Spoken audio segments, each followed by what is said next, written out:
Oh, teka muna ha. Pag-uusapan po natin itong Keep Call Center in America issue. Ba, marami-rami tayong mga kababayan na maapektuhan kung sakasakali. Halos 3 milyon yata yung nasa industriya ng call center na yan. At isa yan sa mga pinagmamalaki natin dito sa Pilipinas na marami tayong qualified. Alam niyo kung anong maganda sa call center? Parang walang age requirement yan di ba? Kahit senior citizen pwede. Nasa linya po natin ang director po ng Bureau of Local Employment, DOLE. Nasa linya po si Director Patrick Patriwirian o Patriwiriwan Jr. Director, magandang araw po. Happy New Year po. Magandang umaga po, Sir Dennis, sa inyo at sa inyong mga taga-subaybay. Happy New Year po sa inyo, sir. Ayan, alam ko ho, napag-usapan nyo na ho ito minsan sa inyong meeting. Itong Keep Call Center in America issue. May mga nabasa rin po ako na hindi tayo kasali dito. Ano ho ba ang pinaka-last na update din sa issue na ito, Director? Thank you, Sir Dennis. Unang-una po, gusto po natin ipaalam din po sa ating mga taga-subaybay na ang Department of Labor and Employment po ay patuloy na nagmo-monitor po ng mga tinatawag nating labor market disruptions at ito po ay isa nga pong makakonsider natin na possible disruption sa ating industry. Pero tama din po kayo, nabalitaan natin yung ongoing discussion with the different government agencies. At ito po ay i-verify din po namin kung may mga specific po ng mga government agencies talaga na nakatutok sa discussions, especially dun sa exemption po ng Pilipinas para po dito sa proposed bill. At unang-una, ito ay isang proposed measure pa lang po. So, importanteng bantayan din po ito ng Pilipinas at maganda rin po na naghahanda rin po tayo at kasama po dyan yung patuloy na pakikipag-ugnayan po ng DOLE sa ating Industry Association, lalong-lalo na po sa IDPAC. Kasi po, ang last na balita ako dito, pinag-uusapan na to sa US Senate, Director, no? Opo, at siyempre po, kung ito man po ay katulad po nung proseso din po na ginagawa sa ating bansa, kung ito po ay mag-progress sa susunod pa na stages po ng legislative process, then definitely po magiging handa po tayo at babantayan natin ano yung mga magiging possible interventions natin. At of course, ready po ang Department of Labor and Employment na i-facilitate yung ating mga kababayan at magbigay din ng mga proposed interventions or programs para masiguro po na tuloy-tuloy ang kanilang hanap buhay at masiguro po ang kanilang employment po. Tama ho ba yung aking datos na sinasabi kanina, Director, na halos 3 milyon na mga kababayan natin ang involved dyan sa industriya na yan? Sir Dennis, dito po sa report ng IT-BPM industry, mula po sa IT Business Process Association of the Philippines or IBPAP, ang kanilang November 2025, ipakita po ng 1.9 million na headcount po. Kasama ho yung probinsya, Director? Yes, nationwide po ito, okay. ng IBPAP. Yung IBPAP po ay isang asosasyon. Meron pa ba hubang ibang asosasyon, Director, aside from the IBPAP? Sa ilalim po ng IBPAP, meron pa po diyang iba rin po tayong mga subsectors, For example, sa contact center, para po dun sa specific sa call centers. Meron din po sa health information, meron din po sa creatives or gaming development. So may iba pa pong subsectors ang IT-BPM. Okay. At siyempre po, iba po yung mga tasks or functions na ginagawa nila. Pwedeng may kinalaman po sa phone calls, sa emails, at sa iba pang mga functions po na ginagawa ng sektor po. Kumustahin ko nga po, Director, yung industriya ng BPO. Kumusta na po ba? Yan po ba tuloy-tuloy, lumalago at dumadami yung mga investor sa labas na mga kumpanya na nagtitiwala po, particularly po sa mga Pilipino na maging workers ng BPO, Director? Yes, Sir Dennis. Sa katunayan po, ang IT-BPM na sector ay kabilang po sa tinatawag nating key employment generating sectors.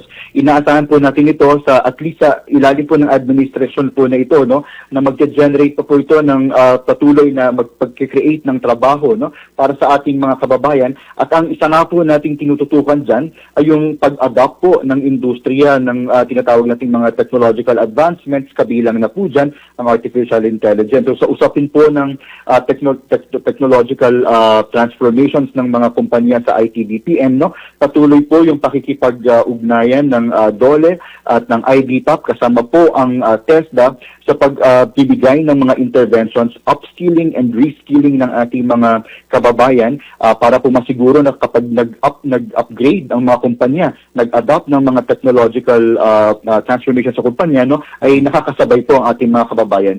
Lalong-lalo na in terms of yung skills nila, kasanayan nila, at pag-ooperate po ng mga tools and equipments po na ito. With this issue po na lumabas sa Amerika ngayon at pinag-uusapan po online, lalo na po yung mga call center agent, mga groups, yung mga close groups na tinatawag, kung sakasakali po ito'y mangyari na call center in America, gaano ho tayo maapektuhan? I don't know if you can answer this, Director, gaano kalaki ang epekto po nito, itong issue na ito, dito sa mga future na mag-i-invest po sa Pilipinas? Ibig sabihin, itong issue pa lang na lumabas, alam ko makakaapekto sa kanilang mga isipan ngayon na mag-enhance pa ng kanila o magpalawak pa ng kanilang serbisyo dito sa Pilipinas. Gaano siya maapektuhan yung industriya po natin dito sa Pilipinas, Director?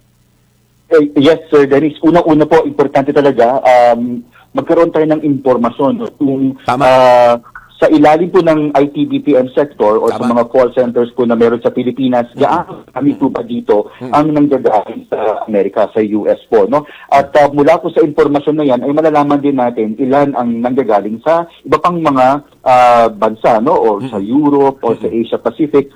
At base po sa ganyang impormasyon, malalaman din natin ay yung impact o yung laki ng maapektuhang subsector po dito sa IT/BPM. Kung sakali po na nasa 50% or pataas ang mga accounts na nanggagaling sa US, then nakikita natin na ganito kalaki yung nakikita nating posibleng maapektuhan, no? Pero hindi rin naman agad-agad nating sinasabi na mawawala o maaalis sila, no? Dahil depende pa rin po yan sa klase ng functions or occupations na ginagawa nila dito sa mga kumpanya, sa mga call centers po natin, no? Dahil yung ibang mga accounts dyan, yung mga US accounts, no, posible na yung mga specific na mga functions na may kinalaman lang sa pag-handle ng customer service and the rest, no? But yung mga office-related na mga functions, katulad ng mga administrative tasks, ganyan.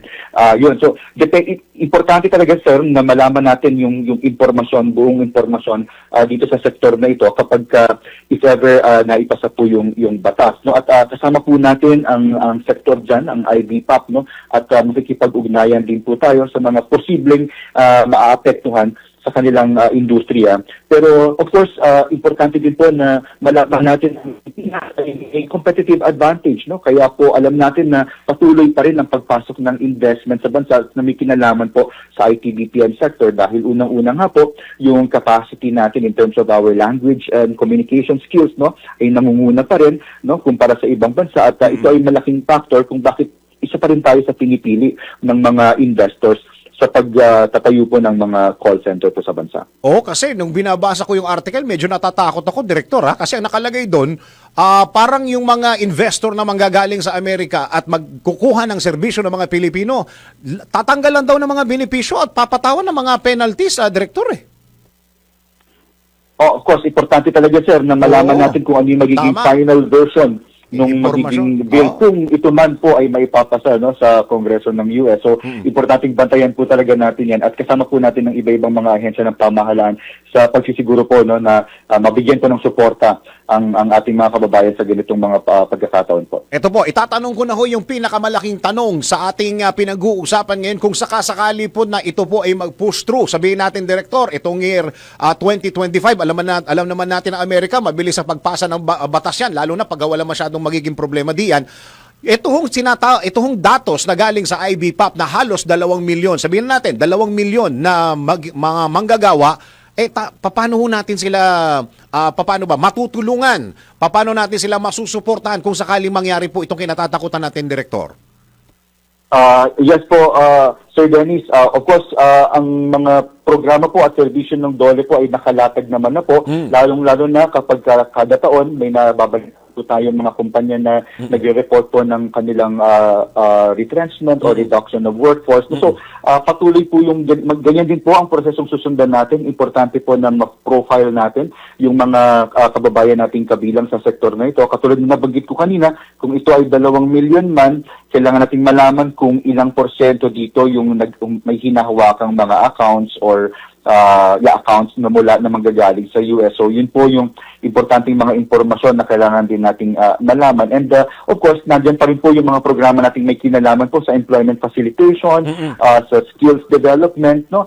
At of course, yung impormasyon kung ano pa yung mga available na bakanteng trabahong maaari nilang lipatan. Dahil alam naman natin, yung call center industry, hindi lang naman US po ang kinikater niya na mga kliyente, no? Meron din po tayong, even locally, meron pong mga kumpanya sa Pilipinas na nag-outsource din po ng kanilang mga serbisyo para po sa kanilang customer management or client relations. So, ito po mga ganitong impormasyon ay mahalaga na mabantayan natin at masiguro po no na available sa atin para po mabigyan natin ng support sa ating mga kababayan. Oo, saka ang pagtutok dito sa mga negosyante o mga mamumuhunan locally, Direktor, no, palakasin at tulungan at suportahan para mas kasi ang Pilipino magaling talaga sa industriya niyan at kilala yan sa buong mundo. At tama ka, Direktor, na hindi lang Amerika namumuhunan sa mga Pilipino sa Pilipinas, tama?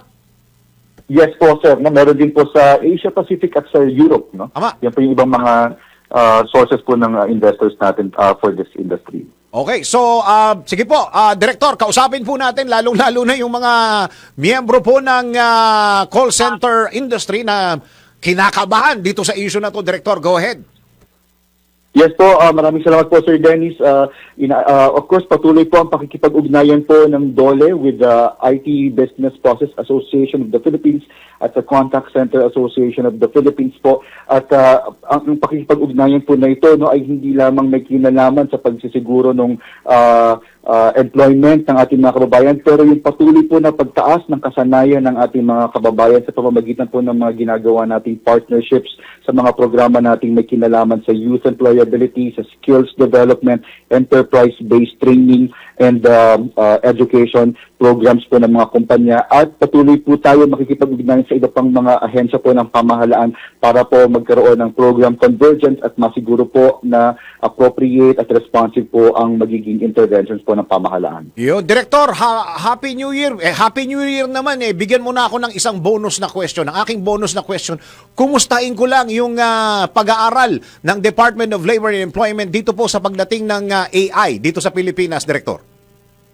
Yes, Sir Dennis, at patuloy din po nating minomonitor ito. Alam natin na may mga inilabas na pong pag-aaral ang ating mga development partners katulad po ng World Bank, ng ADB. At ang isang observation nga po na nakikita natin ay yung absorption or yung capacity ng ating mga namumuhunan ng mga enterprises no sa pag-adopt nila ng AI. At ito ay binabantayan din po natin dahil may mga programa din tayong nakatutok no para matulungan yung mga enterprises na maiangat yung kasanayan ng kanilang mga workforce, ng kanilang mga employees. At kasama din po dyan, no, yung patuloy nating pagtututok sa mga training programs po ng mga enterprises at gawin din po dun sa tinatawag nating digital workforce competitiveness na batas po kung saan ang mandato po ng DOLE no, ay ma-monitor at matignan kung ano yung level or antas ng kasanayan ng mga kababayan natin na may kinalaman sa digital skills. So, patuloy po nating minomonitor itong adoption ng AI sa ating mga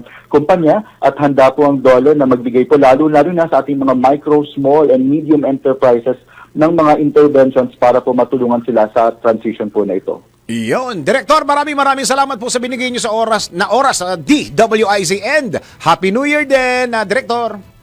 Maraming salamat po, Sir Dennis. Happy New Year po.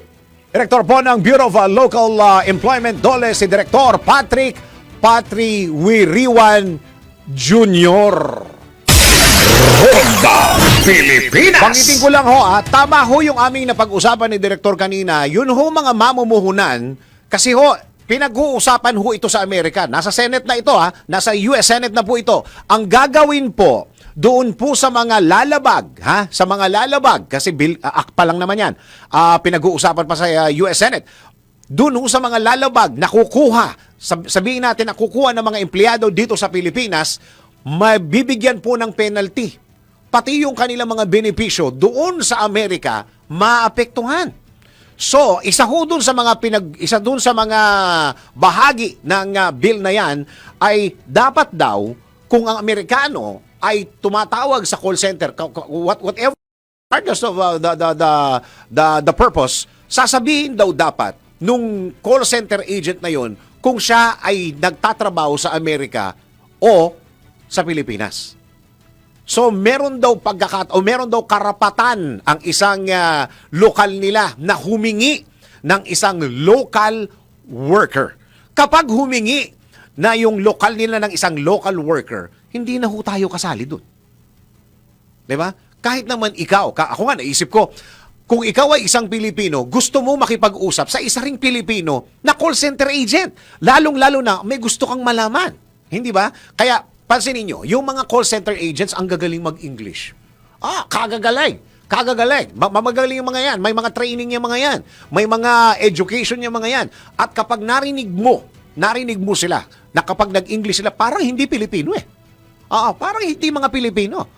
Yun yung gustong i-project para yung kausap nila na foreigner or Amerikano ay maging open do sa pag-uusap na yon at kung ano yung gusto niyang itanong, ano yung gusto niyang ma-explore, ano yung gusto niyang ireklamo, ibigay niya. Kasi nga, makakaramdam siya ng familiarity dahil yung nagsasalita doon sa kabilang linya ay lokal. Yun. Tingnan nyo na.